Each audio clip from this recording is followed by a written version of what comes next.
Dice aquí, Mateo 12:31, por tanto os digo, dice Jesús, todo pecado y blasfemia será perdonado a los hombres, mas la blasfemia contra el Espíritu Santo de Dios, ¿verdad?, no les será perdonada. Cualquiera que dijera alguna palabra contra el Hijo del Hombre, o sea, contra Jesús, ¿verdad?, le será perdonado.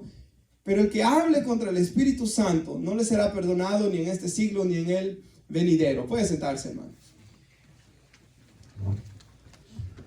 Ahora, hermanos, la Biblia, el Nuevo Pacto, el Evangelio, se le conoce, bueno, la palabra Evangelio significa buenas noticias. Y el Nuevo Pacto se conoce por las buenas noticias. Quisiera citar 1 Juan 1:7 para introducirme hoy, que si estamos en la luz, como nuestro Señor está en la luz, tenemos comunión unos con otros. La señal que alguien está en Cristo, que alguien está en la luz, que alguien tiene comunión con el Espíritu, es que quiere tener comunión con los hermanos en Cristo. Para estudiar la palabra juntos, para orar juntos, para tomar la cena del Señor juntos y para tener comunión juntos, como dice Hechos 2:42. Y si estamos en la luz, como Él está en la luz, tenemos comunión unos con otros, dice 1 Juan 1:7. Y la sangre de Jesucristo, su Hijo, nos limpia de todo pecado. Así que el mensaje del Evangelio es que el que no dice que tiene pecado, que el que dice que no tiene pecado, dice el versículo 8 de 1 Juan 1, es mentiroso. Pero si confesamos nuestros pecados, Dios es fiel y justo para perdonarnos de nuestros pecados y limpiarnos otra vez de toda maldad. Amén. El que dice que no tiene pecado le hace a él mentiroso. Cuando alguien dice que no tiene pecado, está diciendo que Dios es mentiroso, porque Dios testifica en su palabra que el hombre tiene pecado. Amén. Y luego de eso, hermanos, que por ejemplo ahí el Evangelio ofrece perdón a todos los que venimos a Cristo y a los que estamos en Cristo, porque luego, hermanos, el capítulo 2, ahí el siguiente versículo dice: hijitos, yo les escribo esta carta para que no pequen, pero si alguno peca, abogado tenemos para con el Padre, a Jesucristo el justo, el cual él mismo se entregó como propiciación por nuestros pecados. Así que la Biblia ofrece perdón de pecados a todo aquel que crea en Cristo, a todo aquel que venga a Cristo y a todos aquellos que estamos en Cristo. El versículo que dice que su sangre nos limpia de todo pecado, la palabra limpia ahí en el idioma griego original es una limpieza constante, hermanos. Constantemente estamos siendo limpiados y renovados en arrepentimiento en Cristo Jesús. Constantemente estamos confesando nuestros pecados y el Evangelio, hermanos, ofrece perdón de pecados, cambiar nuestras vidas, ¿verdad, hermanos? Para que cada vez pequemos menos también, ¿verdad? Y seamos transformados conforme a la imagen de Cristo. Si bien el Evangelio ofrece perdón a todo pecado, con la excepción, como estamos leyendo hoy, de la blasfemia contra el Espíritu Santo, el cual no tiene perdón, dice ahí, ni en este siglo ni en el venidero. Ahora, cuando habla de siglos, hermanos, no está hablando de esta vida y luego en la vida eterna. No está hablando de eso ahí. Hermanos, lo que está hablando, hermanos, la palabra siglo se puede traducir en este tiempo y en el venidero. O sea, cuando Jesús estaba hablando estas palabras, ellos estaban bajo el tiempo de la ley aún. Cristo no había muerto. Y Jesús está diciendo que este pecado no se perdona ni en la ley, ni bajo el pacto de la ley, ni tampoco bajo el pacto de la gracia. Este es un pecado, hermanos, que no tiene perdón. Y hoy vamos a estudiar por qué es que no tiene perdón. Ahora, hermanos, para entenderlo, quisiera dar un poco de contexto de qué ha estado pasando entre Jesús y los fariseos. Hermanos, el capítulo 12 nos comienza enseñando de que los discípulos, hermanos, tienen hambre, dice, y comenzaron a arrancar espigas y comer. Ahora, los fariseos se enojan y le dice a Jesús y a sus discípulos, porque ellos estaban haciendo algo que no era lícito hacer en el día de reposo. Ahora, la ley de Dios dice en los 10 mandamientos de que el hombre puede trabajar 6 días, pero que hubiera un día que lo dedicara al Señor, que lo santificara para Dios, para descansar y para tener comunión con Él, ¿verdad, hermanos? En ese día era prohibido trabajar. Pero, hermanos, lo que no era prohibido era, por ejemplo, alimentarme. Lo que no era prohibido era arrancar espigas para comer, ¿verdad? Por ejemplo, más adelante en el capítulo 12, versículo 9, hay un problema de que ellos traen un hombre enfermo con la mano seca, dice la Biblia. Seguramente usted ha visto esas personas que tienen la mano seca, ¿verdad? Y se lo traen a Jesús y le dicen, ¿es lícito sanarlo en el día de reposo? Porque ellos enseñaban de que no podían haber ningún tipo de trabajo, ningún tipo de sanidades. Y Jesús les dice, ¿qué hombre de ustedes que tiene su oveja y se le cae en un hoyo, no la saca aunque fuera día de reposo? Y Jesús viene y llora por el hombre y el hombre es sanado. Y dice la Biblia que los fariseos salen de ahí y tienen un consejo para ver cómo matar a Jesús. Hermanos, lo que estoy dándole a entender es que ellos odiaban tanto a Jesús porque Jesús no se sometía a la interpretación que los fariseos le habían dado al Antiguo Testamento. Ahora, hermanos, Jesús dice, yo soy Señor del día de reposo. Yo soy el dueño del día de reposo. El día de reposo se hizo por causa mía. Yo lo hice, dice Jesús. El día de reposo fue hecho, hermanos, para que el hombre descansara y se regocijara en él. No como una carga legalista, ¿verdad? Por ejemplo, hermanos, Jesús dice que en el día de reposo mismo los sacerdotes entran al templo y trabajan. O sea, hermanos, que en el día de reposo Dios no prohibió que los sacerdotes trabajaran. En el día de reposo, hermanos, Dios no prohibió de que va Steve caminando conmigo y no hemos comido, ya pasaron varias horas, ya son las 2 de la tarde del día de reposo y le digo, Steve, subite en ese árbol y vos que estás más joven y cortarme un pan de manzanas para comer. No prohibía eso la palabra de Dios. Pero ellos la habían torcido y habían puesto cargas sobre el pueblo que no eran ciertas. Ahora, lo que la palabra de Dios prohibía era de que si yo tengo un negocio, hermanos, el día de reposo voy a trabajar y ganar dinero ese día. Eso sí lo prohibía la palabra de Dios, porque el Señor sabe que el hombre necesita descansar, ¿verdad? Y el hombre sabe Dios sabe que el hombre necesita tener comunión con Él. Ese fue el propósito del día de reposo. Entonces, hermanos, si vas conmigo al capítulo 15, por favor, de Mateo. Al versículo 6, aquí encontramos otra controversia. Lo que quiero darles a entender es por qué los fariseos odiaban tanto a Jesús, porque esto es importante para entender por qué ellos blasfemaron contra el Espíritu. Ahora, hermanos, aquí ha sucedido un problema. Los discípulos otra vez están comiendo sin lavarse las manos. Ahora, todos ustedes han estudiado este pasaje, o muchos de ustedes, era un ritual que hacían ellos, ¿verdad? De lavarse las manos. Algo que no estaba escrito en la Biblia. La Biblia tenía rituales de purificación, pero estos no. Entonces ellos habían añadido muchos mandamientos, hermanos, a la ley de Dios. Y entonces, hermanos, Jesús en este momento, ellos lo atacan y Jesús, hermanos, comienza a enseñarles que no es lo de afuera lo que contamina al hombre, sino lo de adentro que lo contamina al hombre, ¿verdad? Y aquí es el famoso pasaje que del corazón salen los adulterios, los homicidios, las fornicaciones, toda clase de mal. Y Jesús, por ejemplo, les dice, ustedes han quebrantado la ley de Dios. Y les da un ejemplo. Ustedes dicen que en vez del mandamiento de honra a tu padre y a tu madre, ustedes dicen es corbán. Ahora, ¿qué es eso de es corbán? Que por ejemplo, digamos, hermano Víctor, tuviera sus papás vivos y hermano Víctor dice, ok, mis papás ya están ancianos, ya no pueden valerse por sí mismos. Pero en vez de darles dinero a ellos, lo voy a dedicar a Dios. Es corbán. Ahora, esto era muy astuto porque ellos lo dedicaban a Dios. Un ejemplo, dedico mi ganado a Dios. Entonces, ellos se sentían que ya no tenían obligación de ayudar económicamente a sus padres. Entonces, una vez se habían muerto, ya el hermano, ok, ya no lo dedico a Dios, y ya venía y se lo gastaba. ¿Me entienden, hermanos?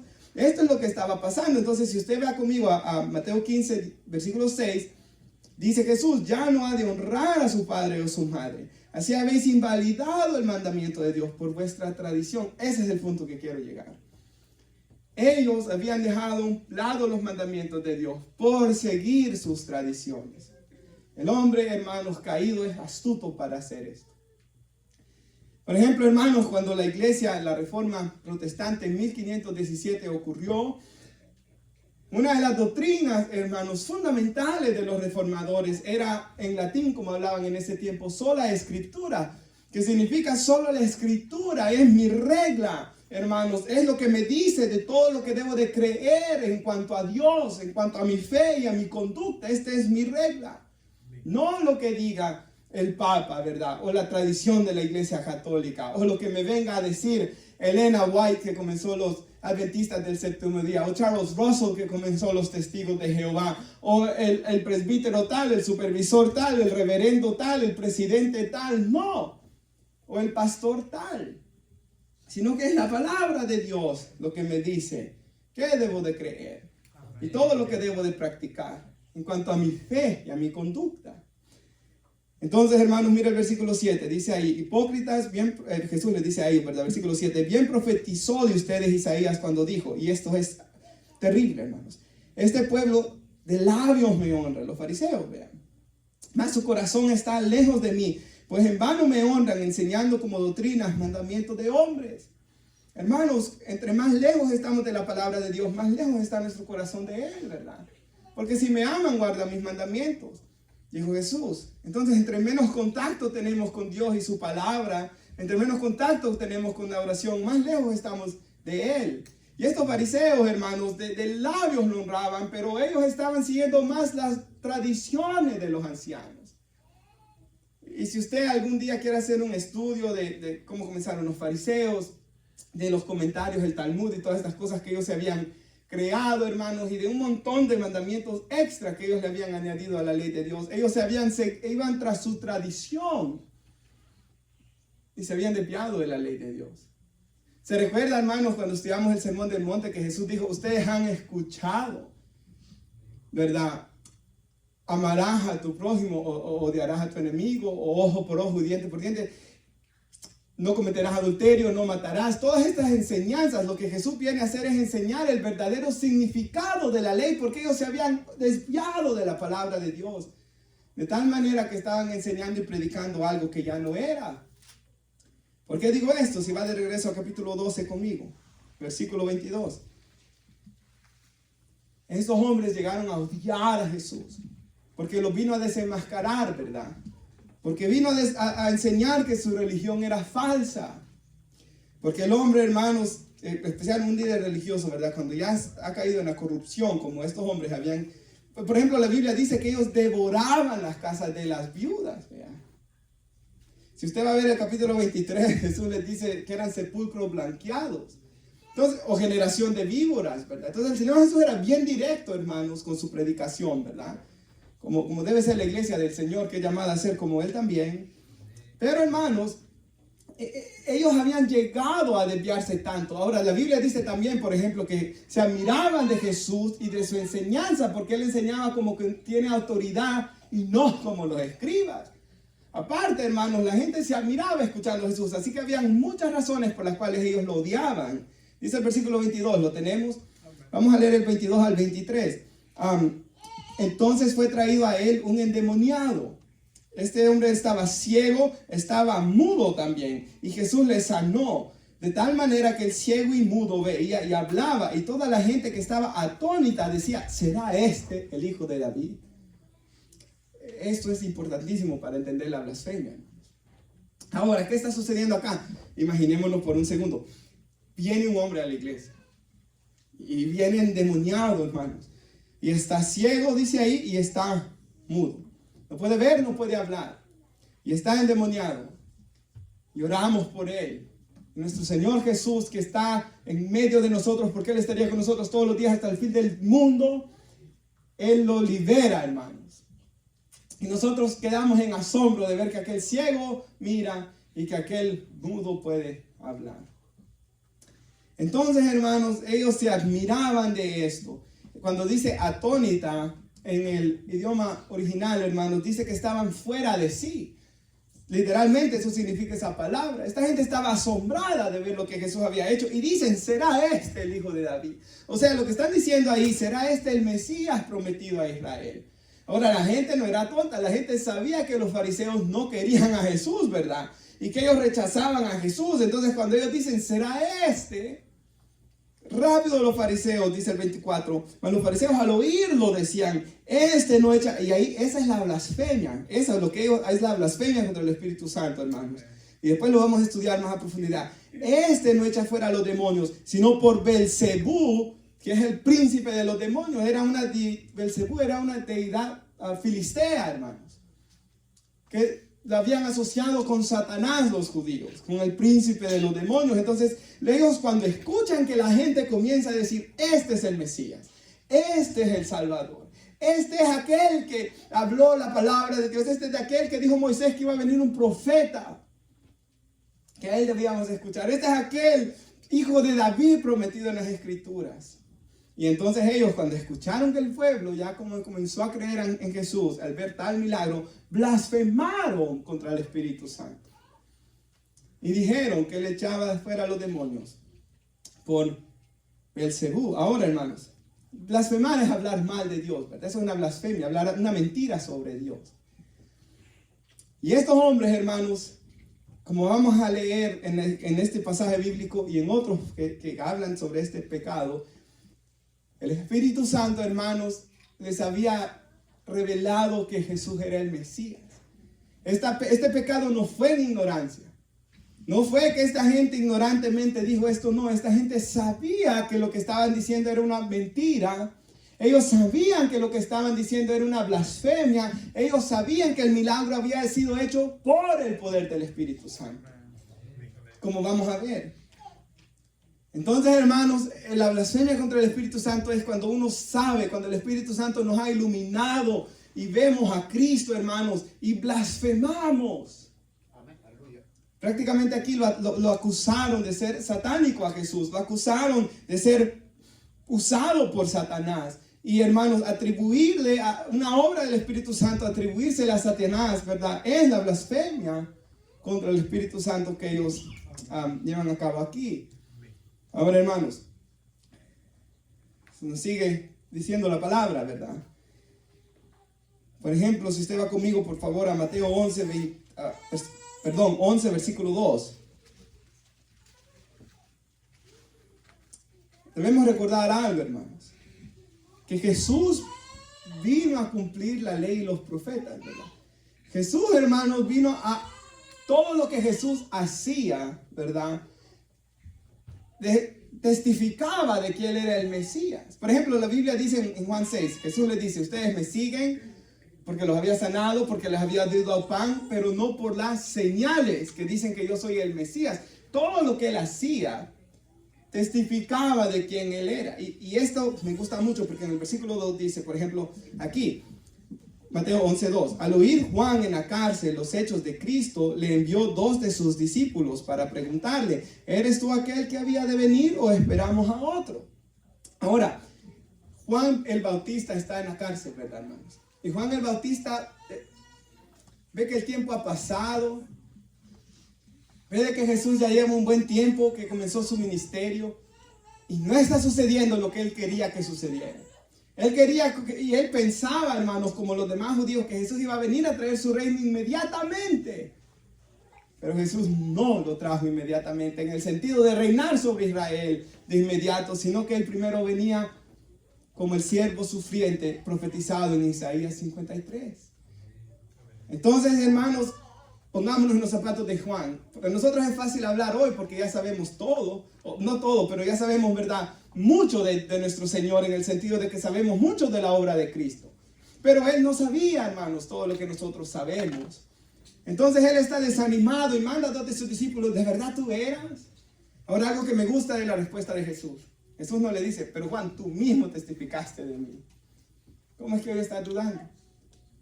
O Jesús no viene y le dice, pero tú escuchaste la voz del cielo. O tú mismo viste el Espíritu Santo descendiendo en forma de paloma sobre mí. No. Oiga lo que le contesta Jesús en la debilidad. Versículo 4. Respondiendo Jesús le dijo a esos discípulos, háganle saber a Juan las cosas que ven y oyen. 5. Que los ciegos ven. ¿Eres tú el que ha de venir? Díganle a Juan. Las obras dan testimonio de quién él es. ¿Lo ven, hermanos? Los ciegos ven. Los cojos andan. Los leprosos son limpiados. Los sordos oyen. En el pasaje paralelo que leía del Evangelio de Lucas dice, y a los endemoniados son liberados. Los muertos son resucitados, dice aquí. A los pobres es anunciado el evangelio. Y bienaventurado todo aquel que no haya tropiezo en mí.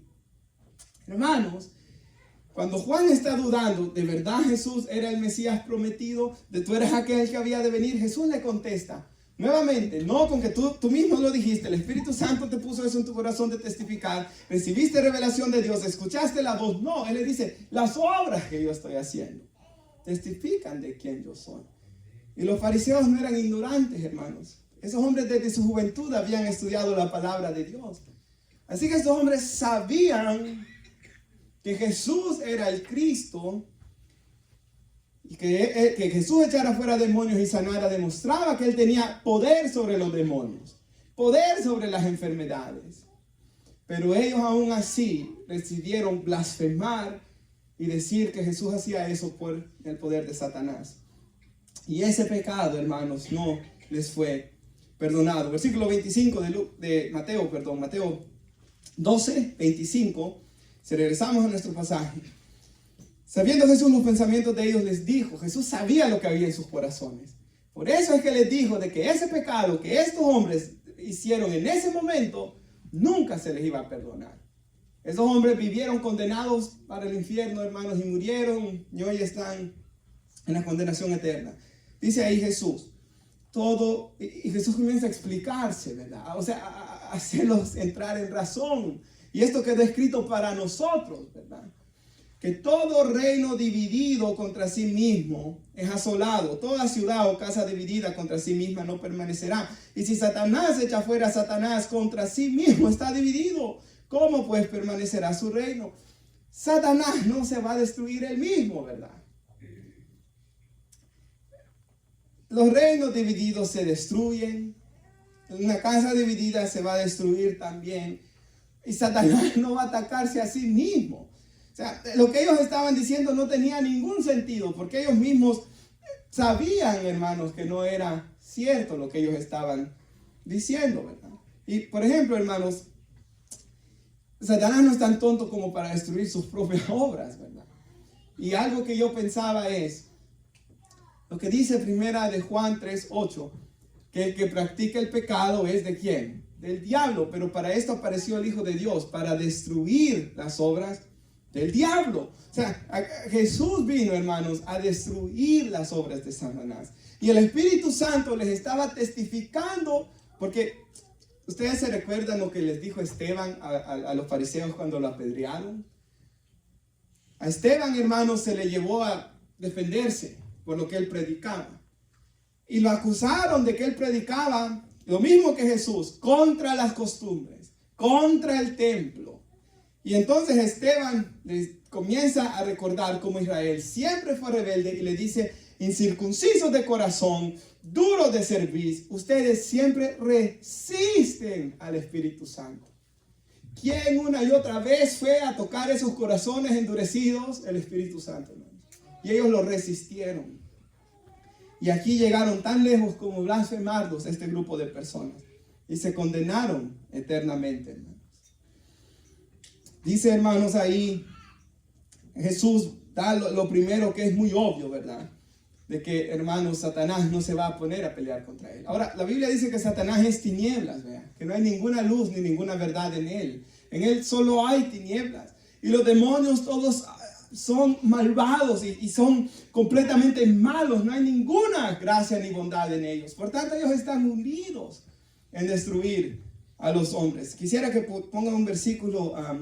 Gracias por ese Hebreos 2:14, hermanos. Aquí nos dice la palabra de Dios, por ejemplo, ya para nosotros como creyentes, por cuanto nosotros, ¿verdad?, hemos participado de carne y sangre. Jesús participó de lo mismo. Esta fue la razón por la que Él se tuvo que hacer hombre, hermanos. Es porque lo cual Él tuvo que nacer, hermanos, de una mujer y ser semejante a nosotros en todo, pero sin pecado, para anular por medio de su muerte el poder de aquel que tenía el poder de la muerte, esto es decir, del diablo, y librar a los que por el temor a la muerte estaban sujetos a la esclavitud durante toda la vida. Jesús vino, hermanos, para destruir las obras del diablo, para libertarnos de la atadura de Satanás, para libertarnos, hermanos, de la atadura espiritual en la que nosotros estábamos. Y estos fariseos lo sabían. El Espíritu Santo se los había revelado. La Biblia misma se los había revelado. Ellos miraban a Jesús, pero blasfemaron. Y esa blasfemia les fue imperdonable. Y luego lo vamos a aplicar a nuestros tiempos también, hermanos. Por si usted lo está pensando ya, ¿cómo se aplica eso a nuestros tiempos? Pero es necesario indagar un poco más. Miren lo que dice aquí, hermanos, el 27. Y vamos a leer el 27 y el 28. Y si yo echo fuera los demonios por Belcebú, dice Jesús. Ok, vamos a decir que lo que ustedes dicen es verdad. Si yo echara fuera los demonios por Belcebú, dice Jesús, ¿por quién lo echan vuestros hijos? Por tanto, ellos serán vuestros jueces. Paremos ahí un segundo mejor. Hermanos, yo estudiando este pasaje encontré de que los historiadores, por ejemplo, Josefo, hermanos, y estos hombres de aquellos tiempos que cuentan la historia de Israel, ¿verdad? Hombres que hablan de Jesús también, hermanos, como un testimonio fuera de las escrituras que Jesús fue una verdadera persona histórica. Hermanos, habían judíos.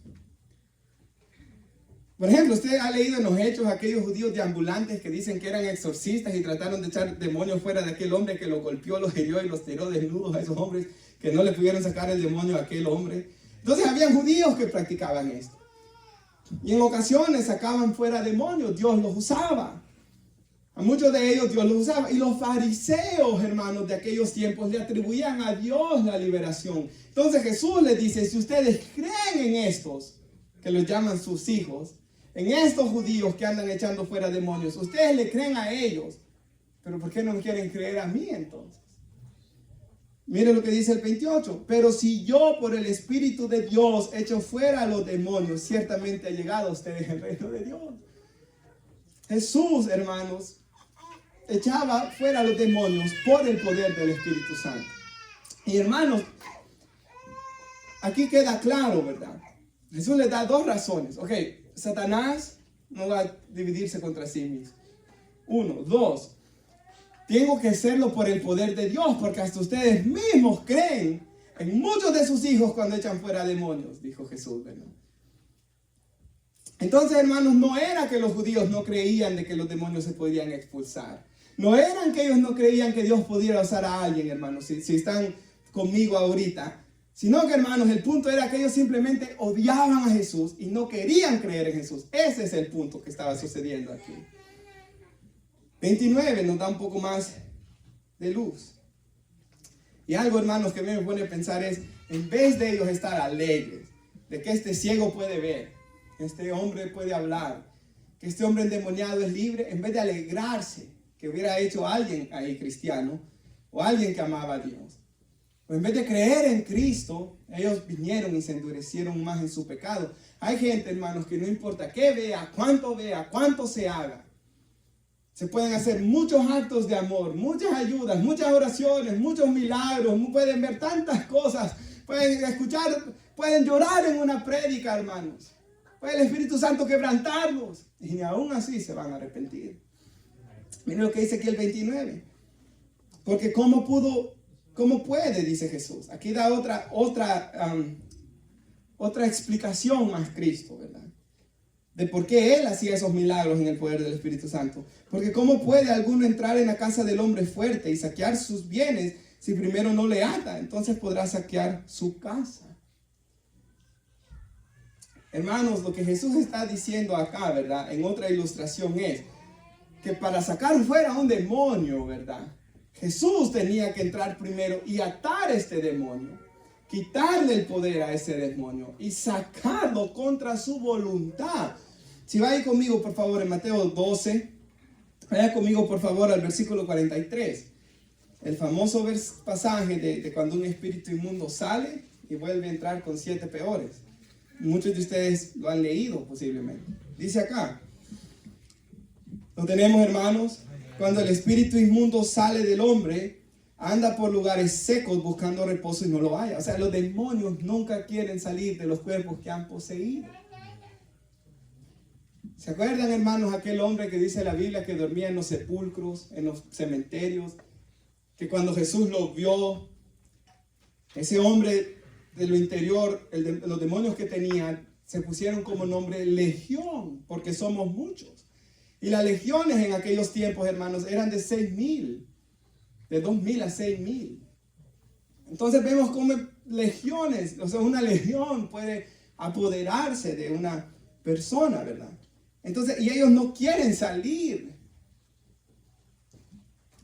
Por eso es que comienzan, como cuando Jesús echó fuera algunos demonios, comenzaban a sacudirse o a echar espuma o a endurecerse porque ellos no querían salir. Porque dice aquí que cuando ellos salen andan por lugares secos buscando reposo y no lo hallan. 44. Entonces dice, volveré a mi casa de donde salí, cuando llega la haya desocupada, barrida y adornada. En lugar de que esa persona se haya arrepentido y haya sido sellada por el Espíritu Santo y haya venido a ser templo y morada del Espíritu, encuentra así nada de la presencia de Dios a esta persona. Dice ahí, entonces va, 45, y toma con él otros 7 espíritus peores que él, para asegurarse que esa vez no se le vuelva a liberar, ¿vea? Y entrando nos moran ahí hacen su casa. Y el postrer estado de aquel hombre viene a ser peor que el primero. Y así le va a acontecer a esa generación mala, dijo Jesús. Hermanos, de ahí la bendición que tiene la iglesia de Cristo, lo que estudiamos en Efesios 1, 13 y 14, hermanos, de que nosotros hemos sido sellados con el Espíritu Santo de nuestro Dios, como propiedad de Dios. Cada uno de nosotros hemos sido comprados a precio de sangre, le pertenecemos a nuestro Dios, hermanos. Y somos templo y morada del Espíritu Santo. O sea, Él vive en su pueblo. Cada uno de nosotros en Cristo Jesús tenemos esa gran bendición, ¿verdad? Por eso, hermanos, yo cuando escucho a alguna gente que ese hermano en Cristo está endemoniado, no es hermano en Cristo. Porque si el Espíritu de Dios morara ahí, hermano, donde está el Espíritu del Señor hay libertad para adorar, para exaltar. Y Él ha liberado de esto, ¿verdad? No va a ocurrir de que demonios van a habitar junto con el Espíritu de Dios. Esa es una blasfemia, que demonios van a habitar con el Espíritu de Dios. Y hay gente que cree un montón de locuras, hermanos. Por ejemplo, hay personas de que yo los conozco que llevan el mismo tiempo que yo en la iglesia, desde el 2007 y hasta el día de hoy, que se endemonian, que se salen, no son hermanos en Cristo, porque no han sido liberados. Ahora, hermanos, si vamos al 29, por favor, 12:29. Ya lo leímos, ¿verdad? No puede, o sea, lo que Jesús les está dando a entender es que los demonios no quieren salir, ¿verdad? Y que Jesús tiene que atarlos, dominarlo al hombre fuerte, dice. Como una ilustración, como que usted quiera robarle a alguien. Primero tiene que asegurarse que es más fuerte que él para amarrarlo, para dominarlo. Entonces Jesús, para sacar fuera a los demonios, ¿verdad? Les quitaba su poder, los ataba y los vencía. Porque Él es Señor sobre ellos. Él es todopoderoso sobre ellos. Amen. Ahora, hermanos, quiero que ponga un versículo, por favor, a nuestra hermana. Gracias. Esto lo hemos hablado mucho para el evangelismo, pero hoy lo quiero enfocar en cuanto a lo que dice el siguiente versículo, el 26. Pero aquí habla que el hombre de Dios no debe ser contencioso, tiene que predicar con mansedumbre, corregir a los que se oponen. Aquí hay alguien, como todos nosotros en algún tiempo estuvimos, que nos oponíamos contra Dios, contra el evangelio.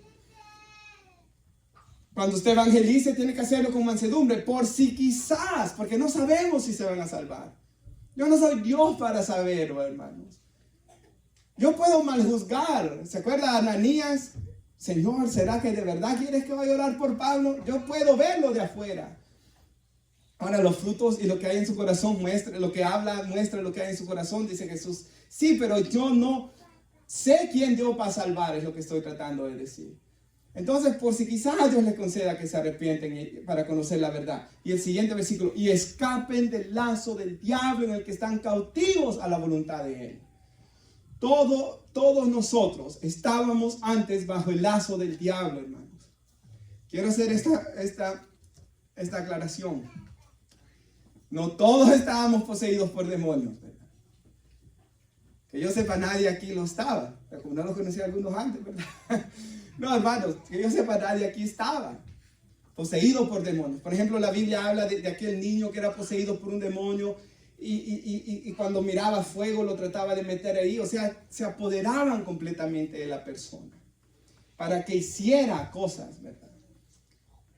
Hermanos, si bien no toda la gente está poseída por un demonio, pero sí en todos nosotros, dice Efesios 2, versículos 1 al 3, que todos estábamos muertos en delitos y pecados.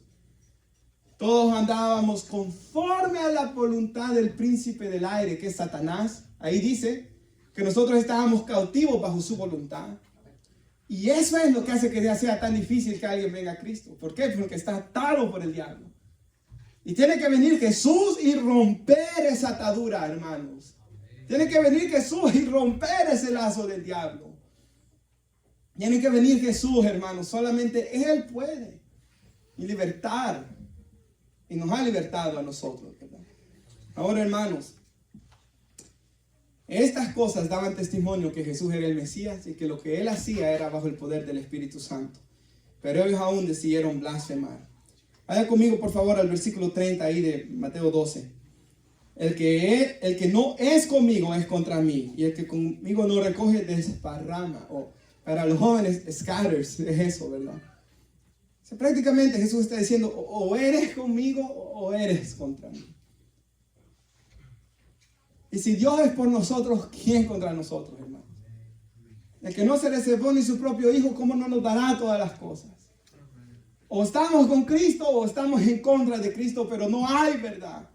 No se puede servir a dos señores. No está que Dios y el diablo, soy amigo de los dos. No. Hermanos, Jesús habla de una decisión clara. 31 y 32, que es donde comenzamos. Regresamos acá, hermanos. Por tanto os digo que todo pecado y blasfemia le será perdonado a los hombres, mas el que blasfemia contra el Espíritu Santo no le será perdonado.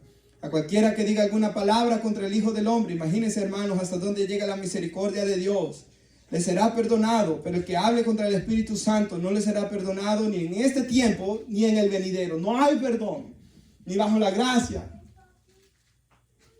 ¿A qué tal haga, hermanos? Es el pecado imperdonable, ¿verdad? Hermanos, antes de enfocarnos en ese, bueno, que hemos estado enfocados en él, ¿verdad? Pero quiero que nos enfoquemos un segundo en cómo él perdona todas nuestras otras blasfemias. Todas las tonterías que hablamos, hermanos, por ejemplo, locuras que uno puede decir, la Biblia fue escrita por hombres. Es una blasfemia. Que solo Jesús me va a salvar. No, yo necesito a María y a los santos. Esa era una blasfemia. Oh, hermanos, que Jesús es mi mediador. Jesús no es mi mediador. Mi mediador es San José. Esa es una blasfemia. O tantas otras cosas, o cosas peores que se hayan dicho, hermanos. Nuestro Señor Jesucristo es tan perdonador que aun cuando Él estaba clavado en la cruz, ¿qué fue lo que Él dijo? Padre, perdónalos cuando se estaban burlando de Él. Si eres hijo de Dios, bájate de esa cruz. Cuando Él estaba en la agonía de cargar con nuestros pecados, recuerde que los dolores de Cristo no fueron solo físicos, lo cual ya era suficiente, hermanos. Se cree que muchas personas enloquecían del dolor antes de ser crucificados, cuando habían sido lacegados como Cristo lo fue. Ya eso era suficiente, pero los sufrimientos de Jesús no fueron solo físicos, fueron espirituales. Lo que dijo aquel hermano, tan linda frase que dije hace unos fines atrás, creo que fue John Owen: el pecado en el creyente no es algo que lo deleita, es algo que lo aflige. El corazón de Cristo fue afligido en la cruz del Calvario cuando Él fue hecho pecado por nosotros, hermanos. Y Jesús estaba en todo ese sufrimiento y los otros hombres estaban blasfemando de Él. Bájate de ahí, a otros salvaste, sálvate tú mismo. Y en ese montón de blasfemias, Jesús dijo: Padre, perdónalos, porque no saben lo que hacen. Y muchos de esos malvados se convirtieron el día de Pentecostés, hermanos. Y Pedro les dijo: ustedes crucificaron a Cristo y son culpables de la sangre que se derramó ese día. Y ellos se arrepintieron. Y Dios los perdonó, porque Él perdona todas esas blasfemias. Pero esta es la clave: perdónalos porque no saben lo que hacen. Todas esas blasfemias en ignorancia fueron perdonadas. Pero estos hombres aquí no. Ellos blasfemaron al Espíritu Santo. ¿Por qué? Porque el Espíritu Santo les había iluminado y les había revelado que Jesús era el Mesías. Ahora, hermanos, nosotros sabemos que el Padre, el Hijo y el Espíritu Santo son iguales. Amén. La Biblia dice, por ejemplo, de Jesús que en Él habita toda la plenitud de la deidad. Y en la Biblia vemos que en el Espíritu Santo, el Padre y el Hijo son omniscientes. Aquí vemos que Jesús sabía lo que había en sus corazones. Son omnipresentes. Jesús dijo que Él iba a estar en todo lugar con su iglesia. El Espíritu Santo está en todo lugar y el Padre está en todo lugar. Son omnipotentes. Jesús tiene poder sobre dar vida a los muertos. Él tiene poder para calmar tempestades. El Espíritu Santo, todos son iguales. Son un Dios en tres personas. ¿Por qué entonces es imperdonable blasfemar contra el Espíritu y no contra el Hijo, por ejemplo? La razón es, hermanos, porque es el Hijo el que nos revela, es el Espíritu Santo, el que nos revela al Padre y al Hijo. El Espíritu Santo es el que vino a convencer al mundo de pecado, de justicia y de juicio. El Espíritu Santo es el que nos vino a revelarnos lo que Jesús hizo en una cruz por nosotros. El Espíritu Santo es el que nos da fe para creer en la palabra. El Espíritu Santo es el que vino a quitar la venda de nuestros ojos. El Espíritu Santo es el que ha venido a morar en los que creemos en Cristo Jesús y blasfemar contra Él, como aquí, que ellos blasfemaron diciendo que las obras de Jesús eran hechas por Satanás. Ese pecado contra el Espíritu Santo, hermanos, no les fue perdonado. Hermanos, yo sé de que a veces hay personas que se preguntan, ¿se puede cometer ese pecado hoy que Jesús ya no está en vida? Y quiero que ponga a nuestra hermana, Hebreos. Aquí, hermanos, nos dice la palabra de Dios. Porque si continuamos pecando deliberadamente, después de haber recibido el conocimiento de la verdad, ya no queda sacrificio alguno por los pecados. Espérese, no siga el siguiente. En el libro de Hebreos, que se trata de muchos que estaban dejando la fe en Cristo por volver a los sacrificios del antiguo pacto. Y Él les está enseñando, hermanos, el peligro de abandonar la fe. El peligro de volverse a pecar. El peligro, hermanos, de blasfemar contra el Espíritu también. Por ejemplo, hermanos, en un pasaje paralelo en Hebreos 6 dice esto, que las personas, dice que es imposible que aquellos que fueron iluminados por el Espíritu Santo y se van a pecar deliberadamente y ultrajan al Espíritu de Dios, es imposible que sean renovados para arrepentimiento, dice. Y estas personas que cometen este pecado que vamos a estudiar aquí ahorita, dice la Biblia que es imposible que sean renovados para arrepentimiento. Aquí dice que si continuamos pecando deliberadamente, recuerden la frase, para el creyente el pecado no es algo que lo deleita, sino algo que lo aflige, ¿verdad, hermanos? El que se deleita en el pecado demuestra que no es cristiano, ¿verdad? Y aquí habla de personas que después de haber recibido el conocimiento de la verdad, o sea, ven a Cristo, hermanos, comprenden el Evangelio, el Señor les revela quién de verdad es Cristo, pero aún así prefieren seguir en sus pecados. Por ejemplo, hermanos, yo me senté en una iglesia mucho tiempo, pero yo estaba cegado. Pero llegó el día que el Espíritu Santo me reveló que era un pecador y que Cristo era mi Salvador. Y hermanos, Él trabajó en mí hasta el punto que me llevó al arrepentimiento y me mostró quién era Cristo. Y desde ahí Él me ha venido mostrando quién es Cristo. Y el día de mi muerte o que Cristo venga, le veré, hermanos, con más exactitud y por una eternidad lo seguiré conociendo a Él, ¿verdad?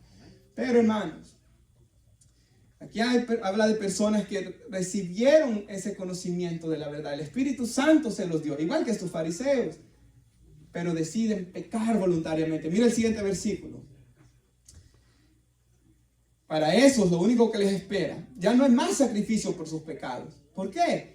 Porque el sacrificio de Cristo fue hecho una vez y para siempre, lo que enseña Hebreos.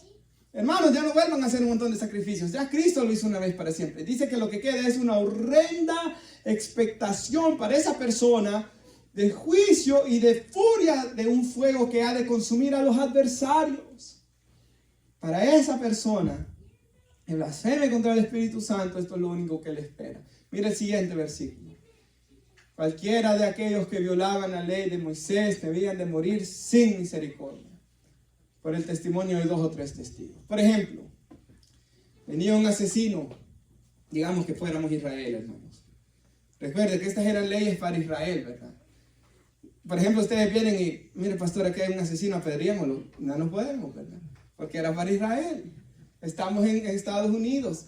Debe ser, y aunque haya corrupción aquí, hermanos, en las leyes, pero ellos deben de tratarlo.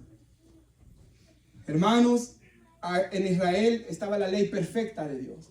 Y si venía un asesino, hermanos, sin misericordia debía ser apedreado, porque era ojo por ojo, diente por diente y vida por vida. Y así va a haber justicia y el pecado se iba a quitar en medio de Israel, ¿verdad? Ahora dice el siguiente, que si por pecar en el viejo pacto ellos merecían tal castigo, ¿cuánto mayor castigo? Miren esto. ¿Piensan ustedes que merecerá el que ha pisoteado bajo sus pies al Hijo de Dios y tenido por inmunda la sangre del pacto? Hermanos, estas personas que recibieron el conocimiento de la verdad y aún así decidieron ir y pecar deliberadamente, ¿qué dice ahí? Que han pisoteado al Hijo de Dios y que han tenido por inmunda la sangre del pacto, en la cual fue santificado. Ya ultrajado el Espíritu de gracia. Pare ahí un segundo. Reina Valera lo traducía eso, ha hecho afrenta. Y cuando, hermanos, yo leía afrenta, yo no sé por qué mi mente pensaba como que se endurecían contra el Espíritu, pero hacer una afrenta es humillar a alguien. Y aquí lo traduce de una forma más sencilla, ultrajado. Esto es pecar, atentar contra la dignidad de alguien. Estas personas, de que el Espíritu Santo les llega a revelar quién es Cristo, lo que Él ha hecho por ellos, reciben el conocimiento de la verdad, pero prefieren ir y pecar. Hermanos, ellos, dice aquí en el pasaje bíblico, que ellos han cometido este pecado, hermanos, para el cual ya no hay más arrepentimiento. ¿Por qué? Porque ultrajaron al Espíritu de gracia. El siguiente versículo. Pues conocemos a aquel que dijo, mía es la venganza, yo pagaré, y otra vez el Señor juzgará a su pueblo. Y el siguiente dice, horrenda cosa es caer en las manos del Dios vivo. Entonces, hermanos, vemos como en Hebreos dice que hay personas que es imposible que sean renovadas para el arrepentimiento, hermanos. Por tanto, existe, hermanos, hoy en nuestros tiempos también ese peligro de ultrajar al Espíritu Santo, hermanos, como dice aquí el libro de Hebreos, de atentar contra Él. Esto es lo que dijo el apóstol Juan, ¿verdad? Que la condenación es que la luz vino al mundo y los hombres amaron más las tinieblas que la luz porque sus obras eran malas.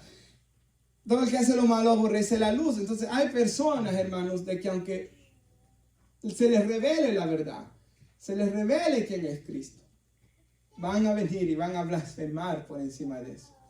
Y van a ultrajar al Espíritu de gracia. Y así ya no van a ser renovados más para arrepentimiento. Por tanto, hermanos, nosotros que estamos hoy acá, perseveremos en Cristo. Amemos cada día más a Cristo, hermanos, por dar su vida como mediador. Amemos más al Padre por habernos dado a su Hijo. Y no contristemos el Espíritu Santo, hermanos. Ahora, yo no estoy diciendo hoy, ¿verdad?, que un creyente no puede pecar, porque eso no existe en la Biblia, ¿verdad? El cristiano siempre va a pelear contra el pecado, siempre vamos a estar en batalla. ¿Qué es lo que dijo Pablo, verdad? Que hay una lucha entre el espíritu y la carne. Estos se van a oponer entre sí para que hagan cosas que no quieren hacer.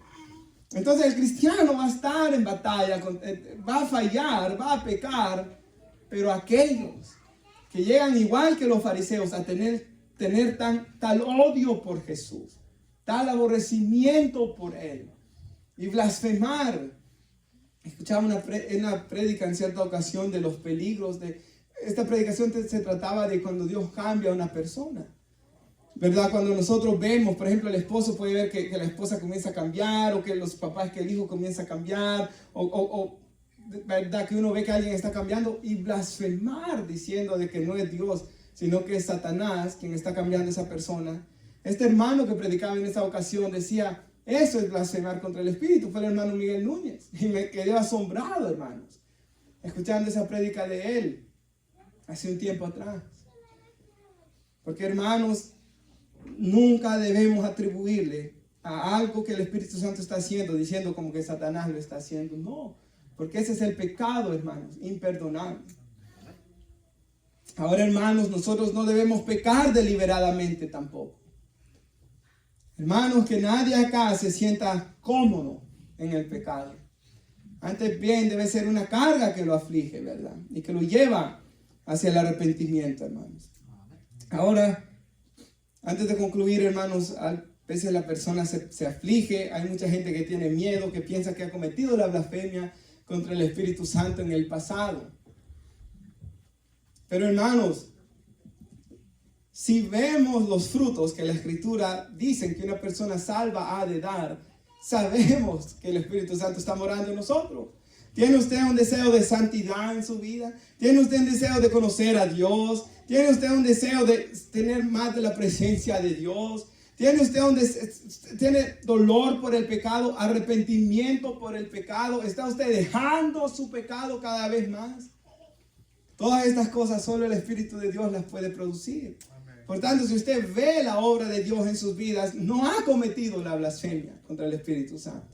Si usted ve, hermanos, amor por Dios en su corazón, esto solo el Espíritu de Dios lo puede producir. Ya que los que han blasfemado, ellos tienen un completo odio y desprecio hacia nuestro Señor y Salvador Jesús. Y termino con estos versículos. Uno, si lo pueden poner en la pantalla. El otro es 1 Corintios 16, 22. Oiga lo que dice: el que no amare al Señor Jesucristo sea anatema, el Señor viene.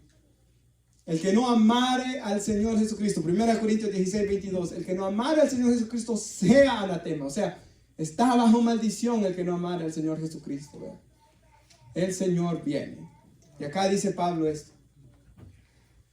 Cuando meditaba el versículo 31, hermanos, venía a mi mente esto. Doy gracias a Cristo Jesús, dice Pablo, nuestro Señor, que me ha fortalecido, dice, que me tuvo por fiel poniéndome en el ministerio, habiendo antes, el siguiente, por favor, aún habiendo sido yo antes blasfemo y perseguidor y agresor. Sin embargo, se me mostró misericordia. Y no lo vaya a cambiar, dice, porque lo hice por ignorancia en mi incredulidad. Nuevamente, hermanos, el Señor perdona nuestras blasfemias, todas las blasfemias que hicimos en ignorancia e incredulidad. Y aquí Pablo, quien perseguía a los cristianos, que dice que dio el voto para que los torturaran, para que blasfemaran, o sea, no solo blasfemó él, pero hizo que muchos negaran a Cristo. Al torturarlos, dice en Hechos 26, cuando él narra ahí por tercera vez su conversión. Y este hombre que hizo tales maldades, aquí él habla que él recibió misericordia. Porque todas aquellas cosas él había hecho en ignorancia y en incredulidad. Y el siguiente versículo dice: pero la gracia de nuestro Señor fue más que abundante con la fe y el amor que se hallan en Cristo Jesús. Nos ponemos de pie, hermanos.